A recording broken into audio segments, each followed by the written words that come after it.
Pastor Roy Gerhardt from Galloway United Methodist Church in Franklin, Pennsylvania, sharing a few words of encouragement to help us follow after Jesus.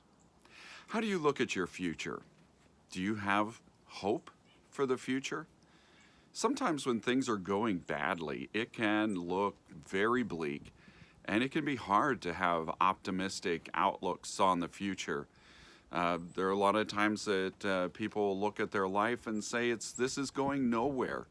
Even whenever it comes to end of life, there are times when I've seen people have to make decisions about their end of life, whether to continue a treatment, whether to have a surgery, whether to do something to try to preserve their life, or whether or not they are really ready to let go, believing that God has their life in store. And I've seen many people die with incredible faith that God has their life in his hands, that even in facing death, they have this hope that lives in them for a future beyond this life.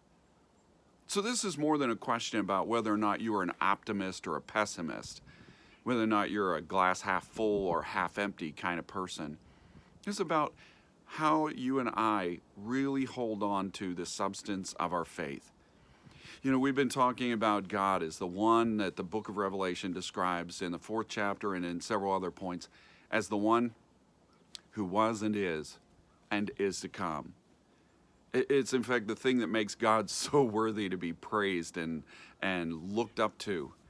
The one who was and is to come is the one who has always been, who in fact has created everything in a purposeful way. And the one who holds the future, the end game in view, that has this purpose that is being worked out in your life and in mine and in the whole of history. God is the one who was and is to come. But when it comes to our life, we really want to know, first and foremost, that God is. That God is right now in your life.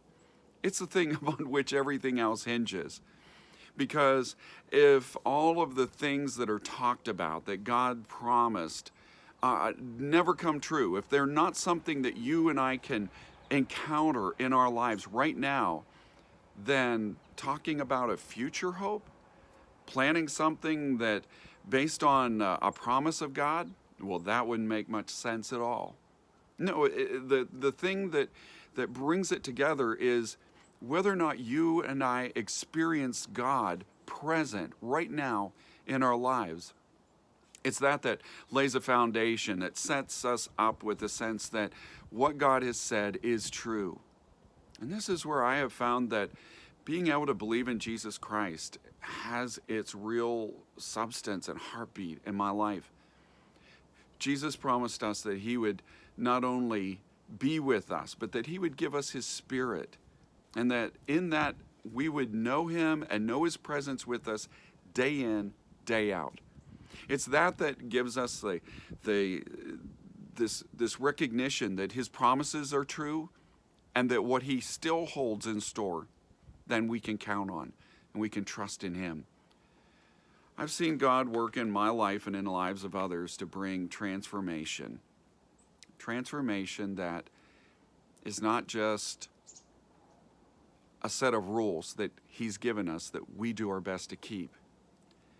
No, that's a self-help kind of effort. That's a self-improving kind of process.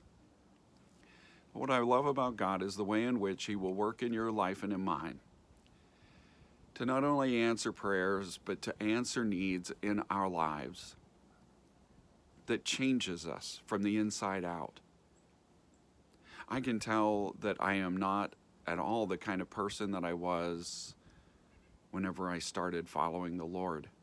When I gave my life to Christ, there were so many things broken about me, and don't get me wrong, there's still so much about me that I wrestle with and that I struggle with, that seems broken, that I seem some days just one step away from falling, and yet I haven't.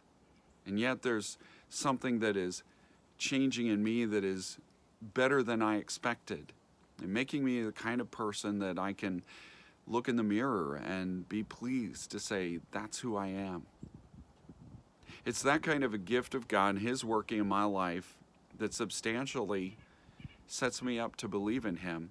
It's the thing that martyrs have died for, that they've been willing to lay down their lives for the sake of Christ because they know that He is. How much hope do you have for your future? Depends on how much you know God right now in your life. Reach out to Him today. He's here to meet you. May God bless you, and as you share this good news, may God make you a blessing wherever He takes you.